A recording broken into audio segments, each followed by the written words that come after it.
Est-ce que quand on est zèbre au potentiel, on doit avoir un type d'alimentation particulière? C'est une question qu'on me pose souvent. Je suis Marjorie Véron, spécialiste de la transformation personnelle et professionnelle des zèbres.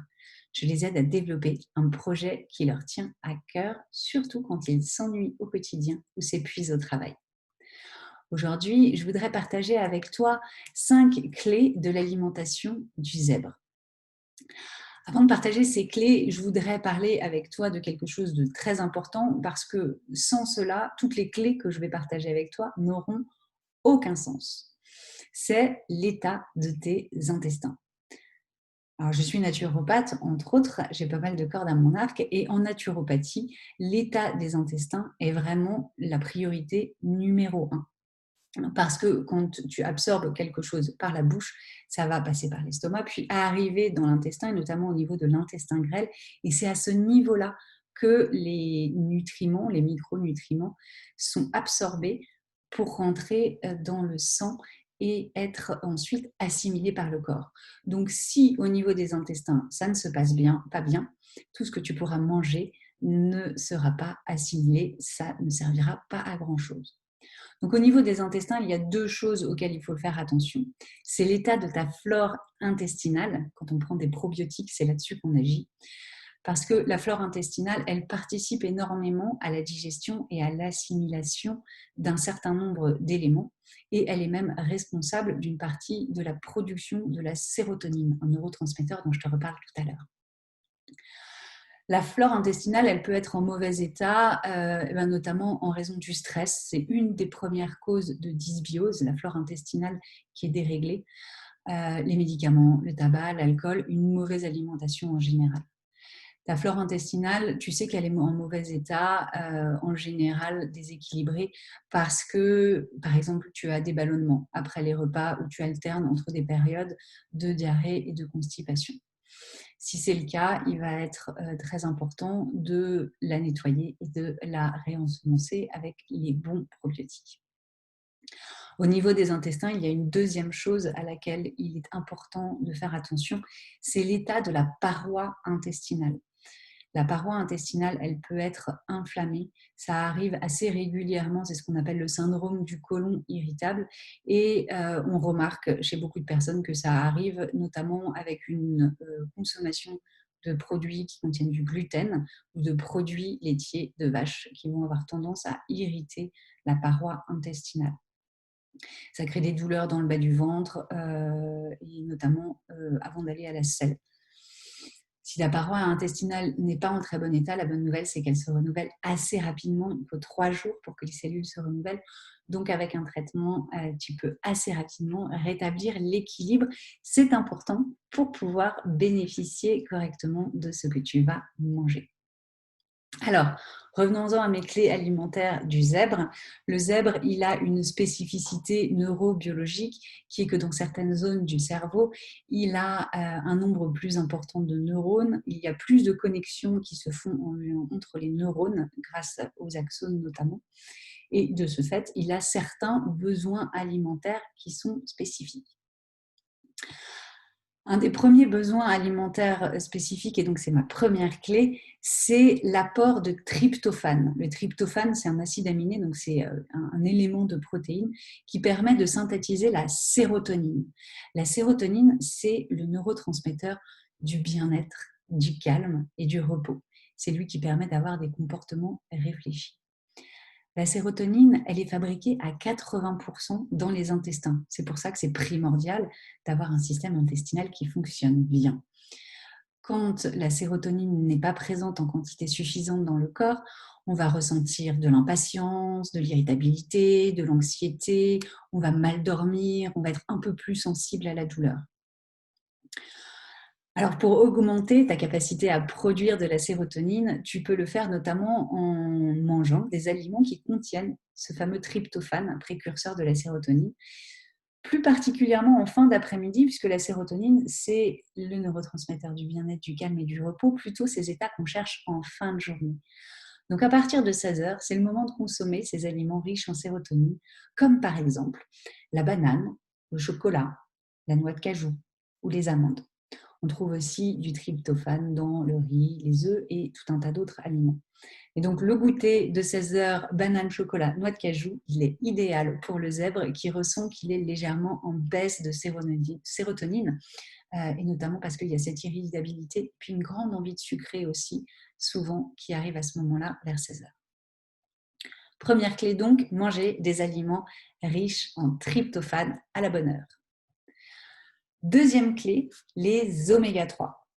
Les oméga 3, ça fait partie des lipides, des acides gras. Et là, je te parle en particulier de l'oméga 3 DHA, qu'on appelle autrement acide cervonique. C'est celui qui est le plus présent dans les synapses, donc au niveau du neurone et au niveau de la membrane du neurone.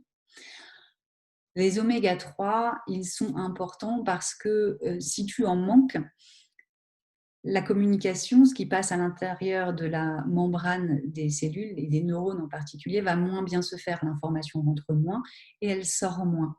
L'efficacité des neurotransmetteurs sera diminuée. Alors, je te recommande vivement d'augmenter ta consommation d'oméga 3 et on les trouve en particulier dans les petits poissons des mers froides. Il y a aussi des huiles végétales qui sont très très bonnes pour venir augmenter ton apport d'oméga 3 au cours de la journée. C'était donc ma deuxième clé, augmenter l'apport en oméga 3 pour le zèbre et notamment pour fluidifier la communication au niveau des neurones. Troisième clé, les glucides.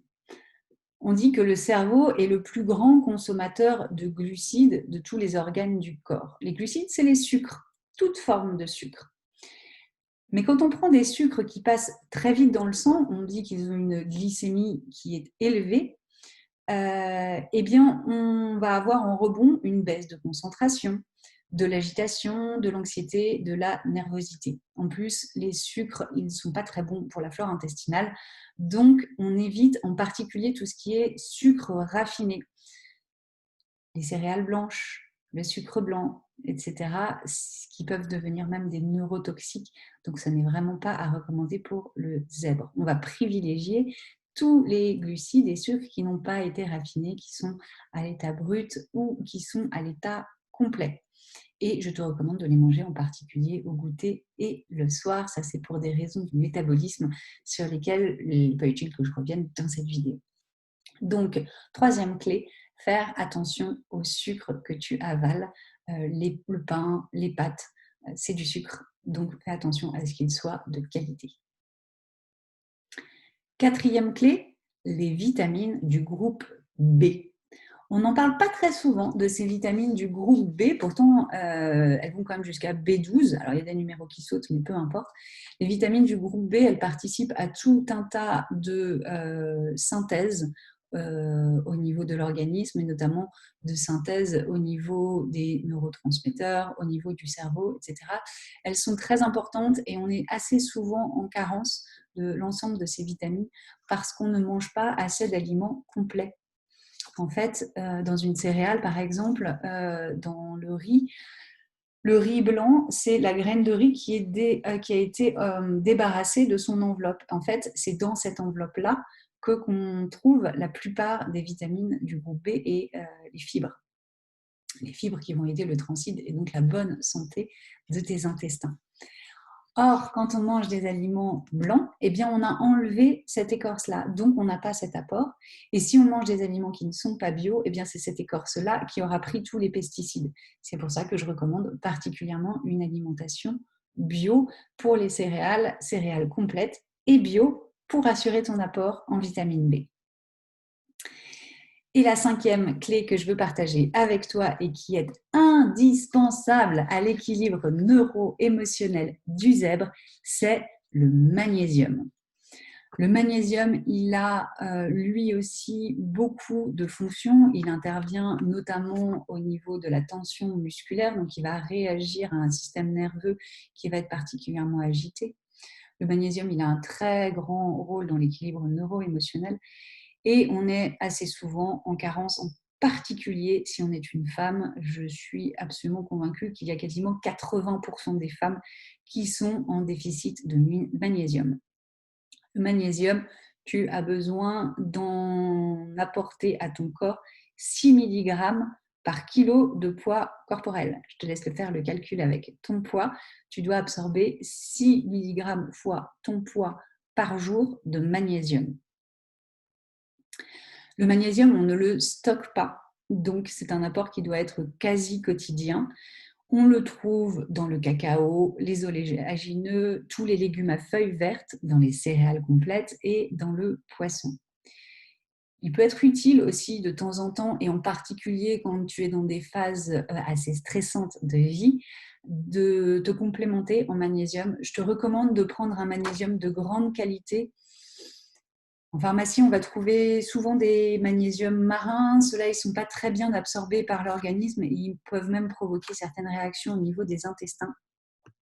Je te recommande des magnésiums sous forme, donc c'est toujours sous forme de gélules, souvent sous forme de gélules ou de poudre, mais de vérifier qu'ils sont sous forme de bisglycinate, glycérophosphate ou bisphosphate, par exemple, parce que ces formes-là sont particulièrement bien assimilées par l'organisme.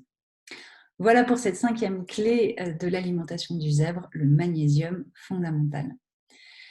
Avec tous ces éléments-là, tu devrais avoir de quoi équilibrer ton assiette et rebooster ton cerveau, ce qui va te permettre d'équilibrer aussi ton système nerveux et de bien vivre tes rayures et ton haut potentiel au quotidien. Je te dis à très bientôt dans une prochaine vidéo.